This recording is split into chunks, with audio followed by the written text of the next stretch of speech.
Hello, this is Roland. Welcome. Today, I want to read something to you, again, from A Guide to True Peace Revisited. And it says, we should forget ourselves and all self-interest, and listen and be attentive to the voice of our God. Outward silence is very requisite for the cultivation and improvement of inward, and indeed it is impossible we should become internal without the love and practice of outward silence and retirement. Well, let's talk about it. You see, let's look at it from two perspectives. The first perspective is that you need to be able to go out into the world and do things. You've got to be a mom, a dad, a husband, a wife, a neighbor, a worker. Okay?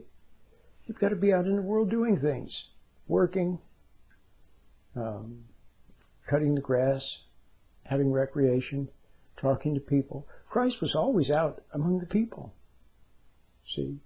But you notice there was something, I don't want to say standoffish about him, but he wasn't one of these glad-handers. That's an old term from the railroad. The railroad, you know how the railroad couplers grab each other like this? The couplers come together between the railroad cars. Well, a glad-hander is someone who's always out shaking hands and patting people on the back and slapping people on the back and, you know, all that sort of thing. Just constantly like that. He wasn't that way.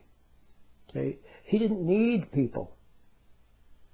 See, some people need people to absorb the energy and for motivation and excitement and gossip, and see, he didn't need people, and he didn't use people. So he was in the world but not of the world. But he was definitely out there doing things. Okay? Well, that's the way we have to be. We have to be out there doing things. As a parent, like let's say if you're a husband and a father, well, you need to be there. Be there for your wife, be there for your kids.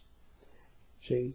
But you're not the one, you're not all emotional and all involved.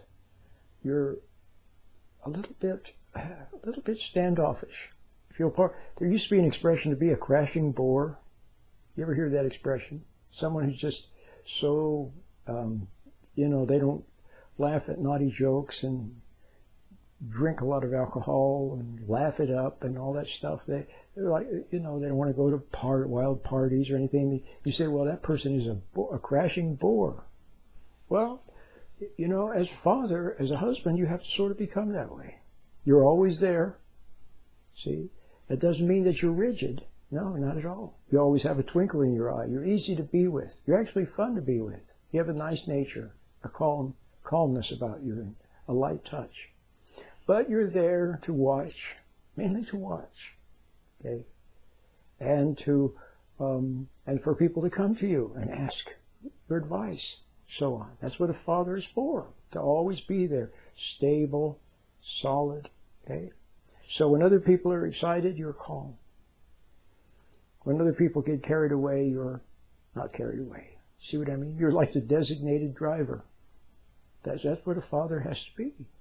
So there you are, you're involved. See, a lot of kids say, my father wasn't there for me. Well, you're there.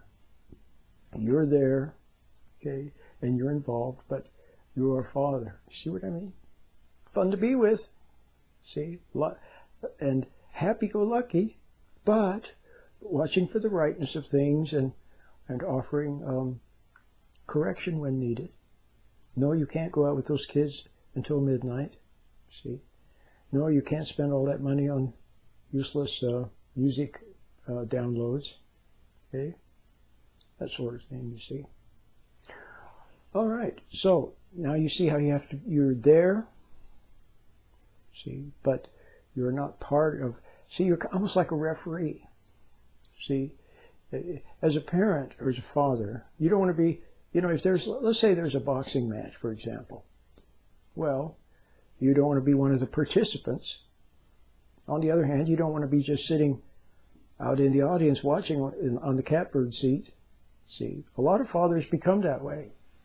See, what happens is, see, they try to say something. Maybe they don't get it quite right. Maybe they're a little bit angry or something. But they point something out, which is what a father is supposed to do. But then people react, oh, you're mean, you know, you're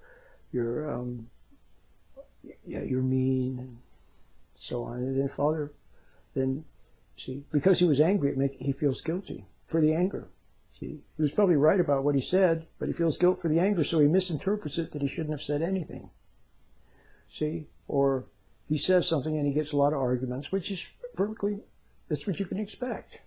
Or he says something and mother opposes what he says. Oh, let the kids go and eat ice cream, you know, and so on. Of course, he mustn't be rigid.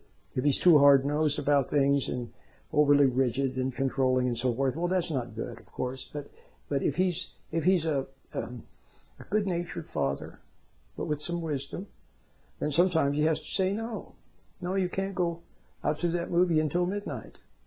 And then mom says, oh, all the other kids are doing it, and so on. See, so as a father, you have to expect that. But don't get angry. See, don't get angry. Don't become resentful. Just say what you have to say. You're the father, okay? Right is right. Fair is fair. But a lot of fathers, what happens? They become resentful. They throw in the towel. And then they just sit there, and maybe the wife is, let's say she's spoiling the kids. I'm just making something up. She's spoiling them. She's too rushing to their aid, too letting them do everything they want to do, so on. He sees that, but he says nothing.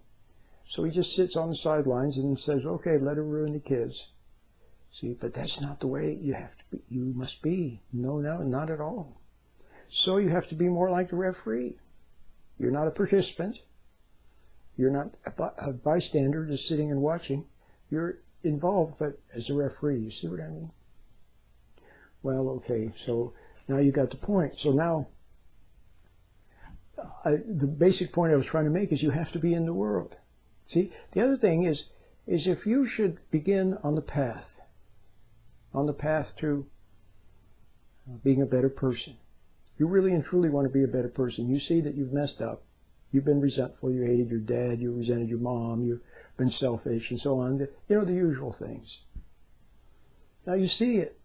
You don't want to be that way anymore. Okay?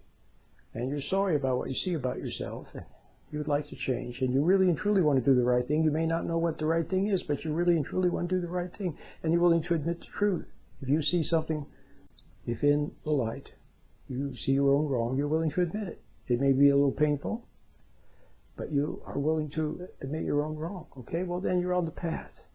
Because you want to be a better person. Not just because you want to feel better or have people like you or anything like that or get rid of guilt. No, you just want to be a better person. So now you're on the path. Okay? So you're on the path. So now, you go about your life. And then, as you go about your life, as a dad or a mom or son or daughter, worker, neighbor, well, then you'll interact with people, and then you will see, you will see your error. You'll see how in the past you used to resent people. Then you see how the resentment made you guilty, and then you were extra nice or too nice, which was not good either. You'll see how you didn't speak up. You just kept silent and said nothing, but were resentful. Things like that. You'll see all of that, and gradually then you begin to improve. But the bread and butter of your spiritual life, the heartbeat of your new spiritual life is a wanting to know the truth. Making that more important than anything. Wanting to know the purpose for your existence. And being willing to admit when you're wrong. Okay? Because you want to be a better person. And so you want to ever be attentive to what the truth is, to what right is. In each delicate moment. So that's the heartbeat of your new spiritual life. But the little technology that assists you in that, is the proper meditation. The proper meditation. Start the day with 5 minutes of proper meditation where you sit quietly and observe the inside of your eyelids. Okay? see the little pixels of light, the little patterns of light, and you're in the present now. You're not lost in thought.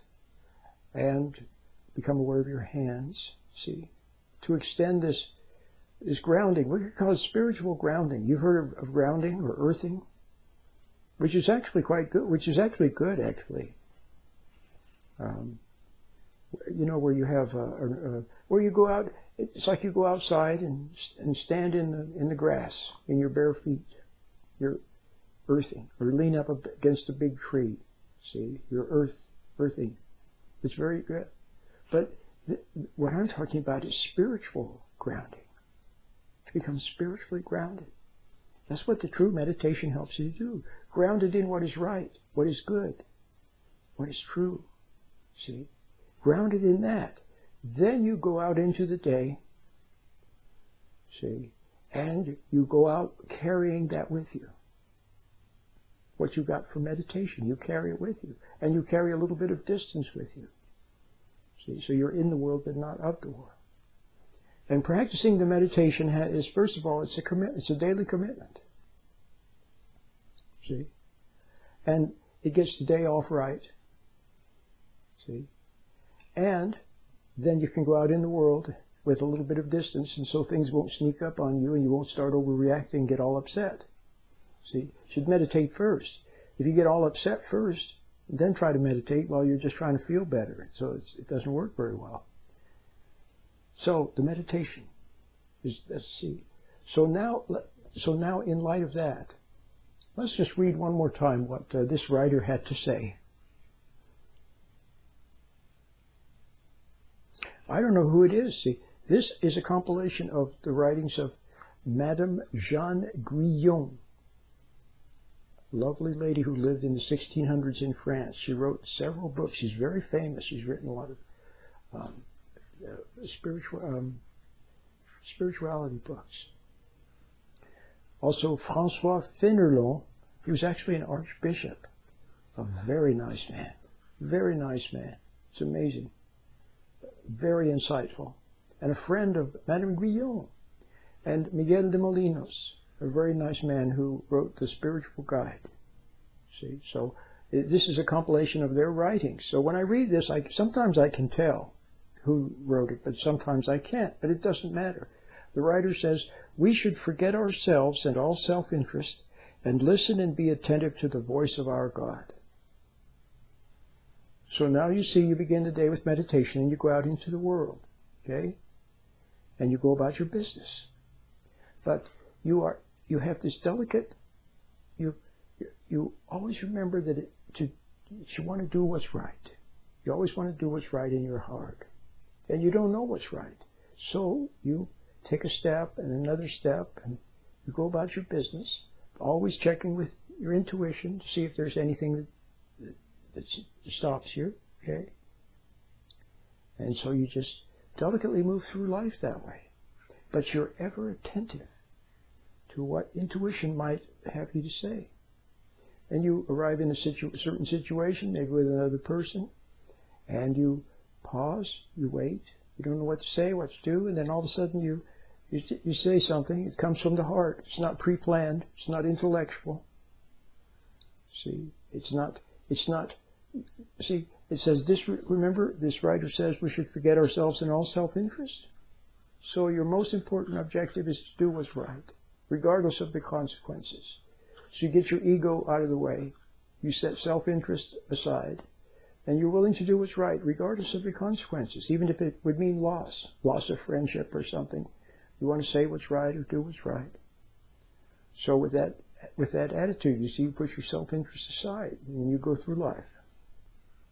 Outward silence is very requisite for the cultivation and improvement of inward, and indeed it is impossible we should become internal without the love and practice of outward silence and retirement. Well, so now you see why I had said you have to go out into the world. But remember, Christ was always out in the world with people, always talking to them, always teaching, always being with them, always helping them. But he would also go off by himself to pray to the Father, to recharge his batteries, to have quiet time. see, where he could commune with his Father. And so you see the importance of having that quiet time. Now there's something else. People tend to talk too much. I know some people don't say enough. Well, look, we all go to extremes. Either we clam up and don't say anything when we should say something, or then we talk too much. See? But the ego is always rushing in with something. And we rush in and talk. And we try to change people, and we try to make them feel good, and we try to impress them. And see, using words a lot. So there needs to be some silence, some quiet, so you can be attentive to the wordless word in your heart. If you're always talking, gossiping, chatting, you won't be able to touch upon, you won't be able to commune with, you won't even notice. They call it the still small voice. Still means quiet. See? So now you see the importance of quietness also. So you can be in the world and with people and doing things, going about your business and working, and you can do everything. But not always chattering. See? There has to be a certain thoughtfulness in your approach to life.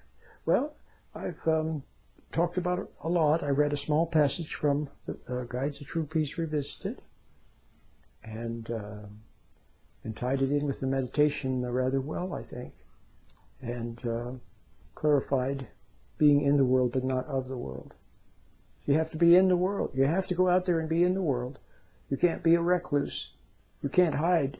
See, how are you going to grow? You can't grow if you hide from everything, because it's only by interacting with people and doing things that the situations will arise where you will see your error, or you'll see that you don't know, and you'll see you have a need to know, but you don't know, but you have a need to know, and that need, see, a sincere need to know, is answered by God. See? My name is Roland.